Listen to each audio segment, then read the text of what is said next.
Recently, there have been anonymous publications discussing countries that do not want Ukraine in NATO, including a list of several European nations. In addition to Germany, 5 other countries were mentioned. Now we are hearing the skeptical position of the German Chancellor regarding Ukraine's NATO membership.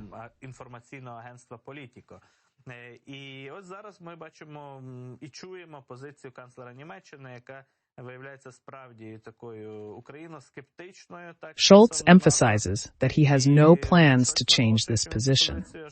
Does this mean that to change Germany's position, we need to wait for the elections next fall when the government and chancellor will change? Виборів восени наступного року, коли уряд і канцлер у Німеччині зміняться.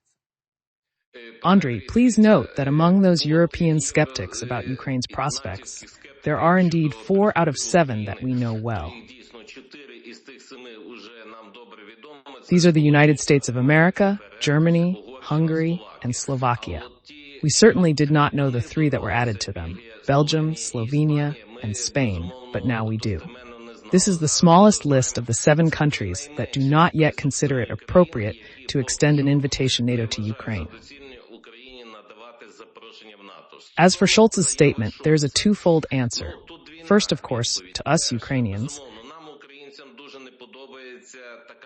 The Ukrainians do not like such a statement in an ultimatum, so to speak, that Ukraine will not be offered NATO membership until the war is over.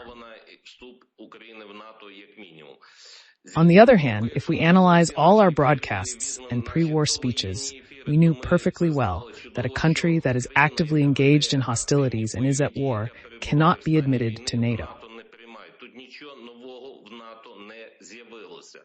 There is nothing new here from NATO. The other issue is that we hope to at least get an invitation with the actual accession postponed indefinitely until the war is over, in order to strengthen Ukraine's position in possible peace talks with Russia. We need Ukraine's position to be strong so that we can negotiate with Russia from a position of strength, and so that it cannot demand any concessions, and has no illusions that Ukraine will give up NATO.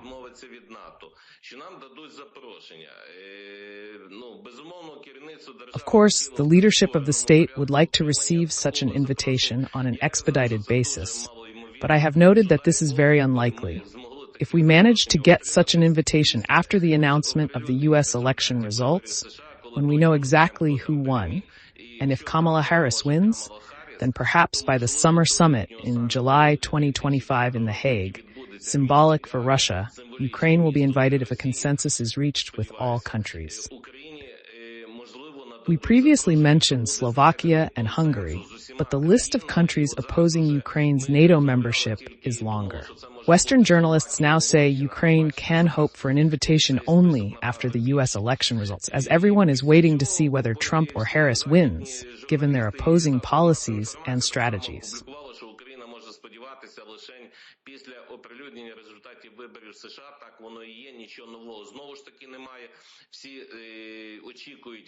So, on the one hand, I didn't seem to hear anything new, but we all nevertheless wanted and hoped that the West would change its position and be able to extend an invitation to Ukraine.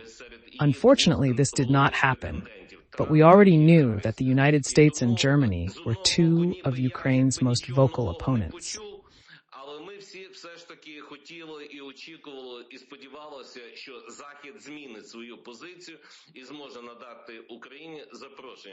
Who clearly stated that Ukraine must fulfill at least 2 conditions for joining NATO: end the war and do its homework.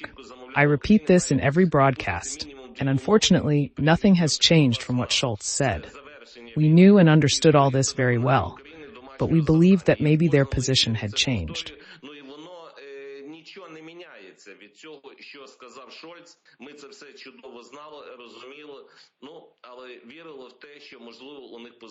We mentioned several countries, including Germany, the US, Hungary, Slovakia, Belgium, Slovenia, and Spain. However, our sources in the President's office say the situation is different, and only the US and Germany need to be convinced, as there is already support from most alliance members if backed by these 2 countries. тільки Сполучені Штати і Німеччину, тому що з більшістю членів альянсу є наступне розуміння: якщо підтримують Сполучені Штати та Німеччина, то НАТО... One way or another, NATO will lean toward the necessary strong position. So it is incorrect to talk about 7 opponents of Ukraine's rapid accession to NATO, regardless of their number. The main obstacles to inviting Ukraine to NATO are the positions of the United States and Germany. We heard Scholz's views yesterday, and with U.S. presidential elections approaching, many statements are being made.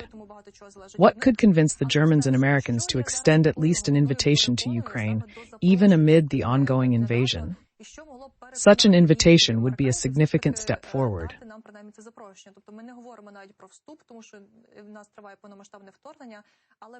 And a signal to the Russian Federation that we are moving in this direction.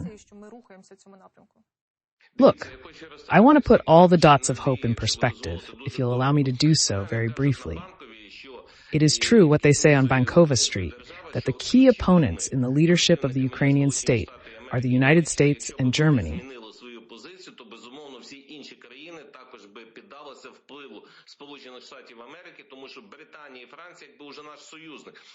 If the U.S. changes its position, other countries would likely follow, as Britain and France are already allies.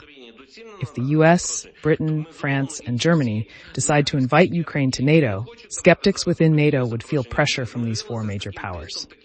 I completely agree with this. З іншого боку, ця інформація, яка була оприлюднена, її не з пальця, як кажуть, висмоктало. Це була отримана інформація з високопоставлених працівників, чиновників штабу. On the other hand, the information that was made public was not pulled out of thin air. This was information received from high-ranking NATO headquarters officials, at least 3 or 4 people who independently confirmed this information and named this set of countries, and no one made them up. НАТО, но має відбутися одна ключова подія, яка має принести Україні приємну радість, умовно через тиждень, коли ми довідаємося результати. For Germany and Scholz to change their position on inviting Ukraine to NATO, a key event is needed: the results of the U.S. presidential election in a week's time. If Trump wins, our current discussions will lose significance, as he has repeatedly stated that he and his entourage oppose Ukraine's NATO membership.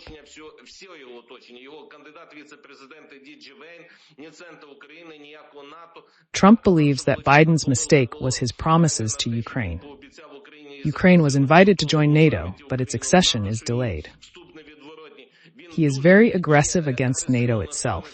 He has argued that NATO is a relic of the Cold War, that it should be dismantled, and that the United States should be withdrawn from NATO. In his opinion, the United States should not defend European countries. Let them finance, maintain, and protect themselves.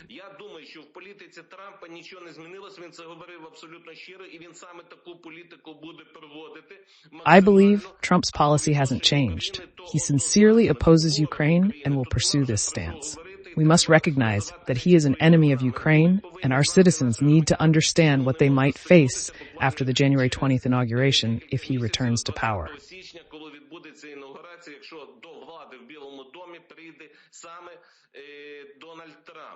This is a different issue. Different prospects are opening up for Ukraine. If Kamala Harris wins, and before January 20th, there will be a difficult path through a civil war that Donald Trump, as well as Russian extremists and provocateurs who will undermine stability and resilience in the United States, will certainly arrange. America, the FBI, and the National Guard, as well as their intelligence agencies, must prepare for this. This is their issue, but it will not be possible to avoid it. If Trump loses, he will try to disrupt the internal peace in the United States, as criminal cases are being opened that could lead to 700 years in prison. He has nothing to lose.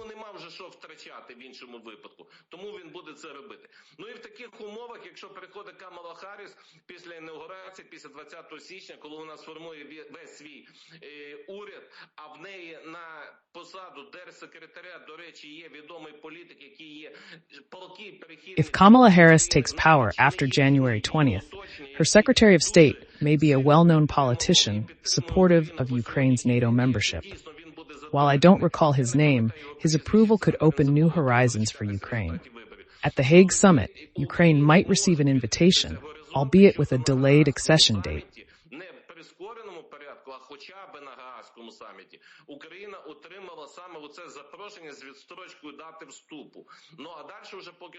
We won't remind you of the rest, because it will turn into a guessing game.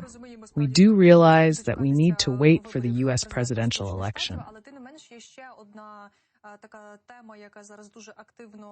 Another topic actively discussed in the media is the involvement of NATO troops in the war in Ukraine and possible ways of doing so. Why did this topic come up again?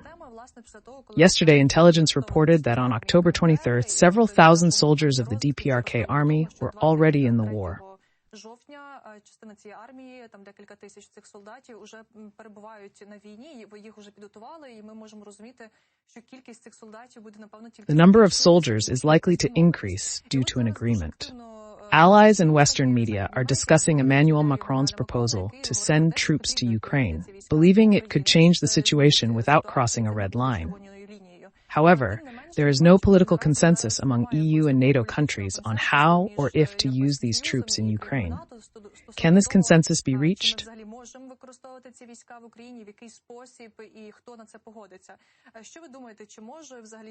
Could NATO troops be involved in the war in Ukraine in some way? If we don't have to wait for an invitation and membership, then maybe this is the way we can end this war faster. There is nothing evil that cannot turn into good. Even despite the negative information that the DPRK is sending troops to Russia to confront Ukraine,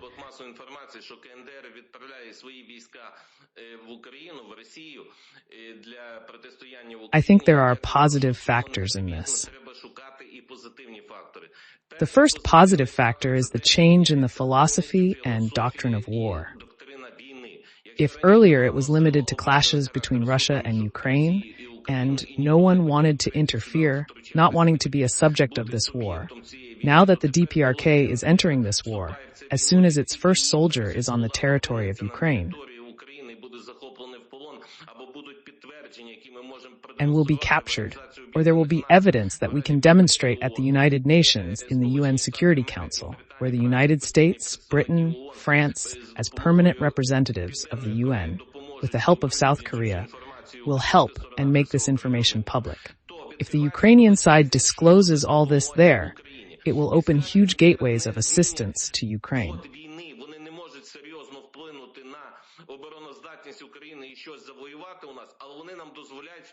The DPRK troops won't change the war's course or significantly affect Ukraine's defense, but they could draw the international community, especially South Korea and its powerful military-industrial complex, into the conflict. I've previously noted that South Korea's military-industrial complex is comparable to NATO's in Europe.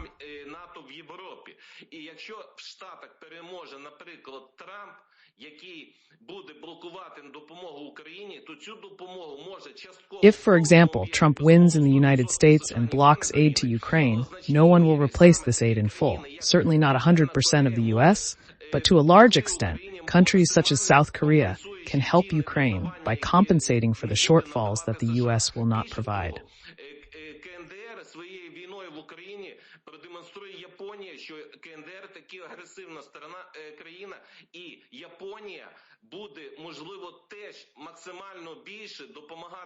Furthermore, the DPRK will demonstrate to Japan through its war in Ukraine that the DPRK is an aggressive party, and Japan may also be more willing to help Ukraine, again opening the floodgates of military aid.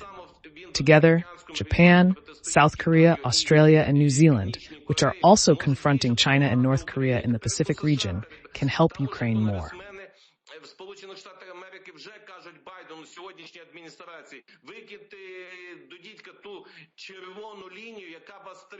U.S. congressmen are urging Biden to remove all obstacles and provide maximum assistance to Ukraine, including unblocking long-range weapons to help destroy DPRK troops. The U.S. offers strategic support and security guarantees to South Korea against North Korea, including nuclear protection for South Korea and Japan in GRA. почнеться війна, бо за них заступається парасолька Сполучених Штатів Америки, яка їх захищає, в тім числі і ядерну безпеку забезпечує The event of an attack. цій країні, Південній Кореї і Японії у випадку, якщо на них нападе Північна Корея. Europe and NATO, particularly France and Britain, were eager to help Ukraine, but they were held back by Washington and Scholz. Now Washington and Scholz no longer have the leverage to hold back the necessary assistance to Ukraine. Повністю втрачаються будь-які важелі і аргументи стримувати себе і своїх партнерів в наданні допомоги всеосяжної. And all those requests that Ukraine is making give us permission to hit Russia at maximum distances and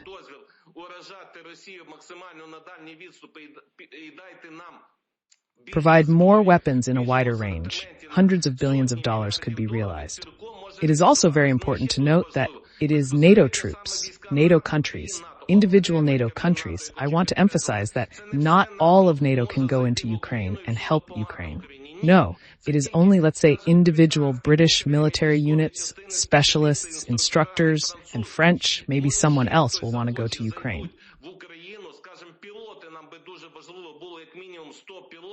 For example, it would be very important for us to get at least 100 pilots for 100 aircraft from our Western allies to completely close the sky, at least as part of air defense, from their Shaheds and cruise missiles, and not to launch missile strikes with long-range Scalps, Storm Sheds, and Tauruses on the territory of the Russian Federation.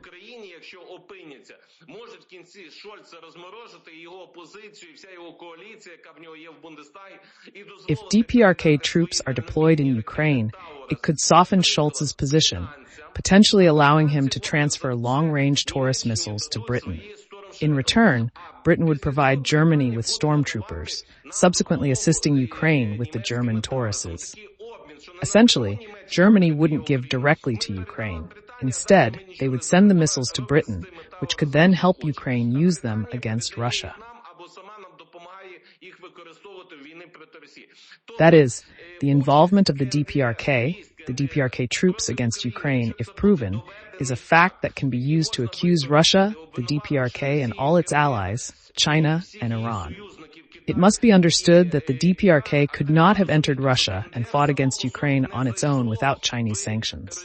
Kim Jong-un would never have dared to do so, and here China secretly allows Kim to use its troops, at least 12,000, against Ukraine. At the same time, in Kazan, he states that the war in Ukraine cannot be allowed to escalate, that it is impossible to wage war, that the terms of the UN Charter must be respected, and that this war must be stopped.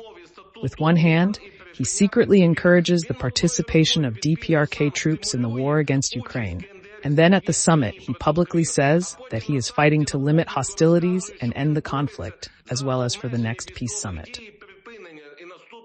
This is China's cynical realpolitik. China is not a neutral country or a peacemaker. China is helping Russia in its war against Ukraine. And our viewers should clearly and distinctly realize this. In my opinion, when North Korea started moving troops into Russia and China did not intervene, even our citizens who had illusions about China were dismayed. They have dissipated. Mr. Romaniuk, we thank you for joining us, as always, for the emotional conversation about international politics. Yuriy Romaniuk was with us.